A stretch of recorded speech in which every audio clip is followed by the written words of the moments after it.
Бүгінгі өрлеу біліктілікті арттыру институтындағы ұйымдастырылған республикалық семинарда өте тың жұмыстар көтерілді деп айта аламын. Өйткені бұл жерде өзекті мәселелер, яғни латын қарпіне көшу болатын.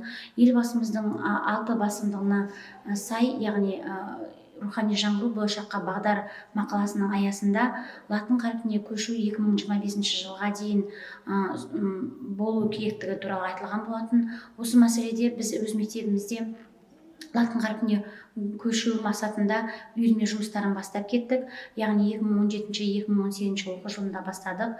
Сөйтіп 2018-2019 оқу жылында білім ғылым министрлігіндегі нұсқаулық хатқа сүйене отырып, вариативті сабақтарда үйірме жұмыстарын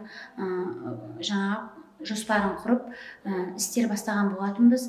Әрине нәтиже оңды болды. Балалар осы латын қарпіне көшу кезеңінде түрлі әдіс тәсілдерді пайдалана отырып латын графикасын меңгеріп шықты.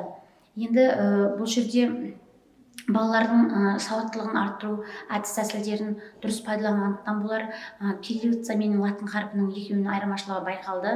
Енді балалар диктант жазған кезінде ю және я дыбыстары қателіктер көп жүретін болса, ал латын қарпінде ю және я әріптері и мен а дыбысының бірігуінен болғандықтан онда қателіктер жібермеді. Демек, біздің латын қарпіне көшу бізге тиімді деп ойлаймын.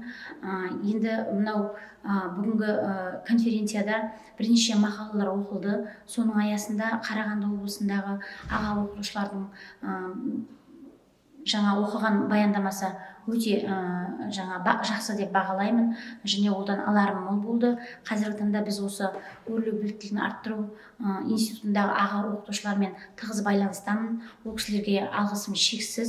Өйткені осындай семинарларда біз түрлі әдіс тәсілдерді алмасып отырамыз, және онда аларымыз мол. Және осындай семинарлар жиілетсе деген тілегім бар. Бүгін өзіме алатыным өте көп болды.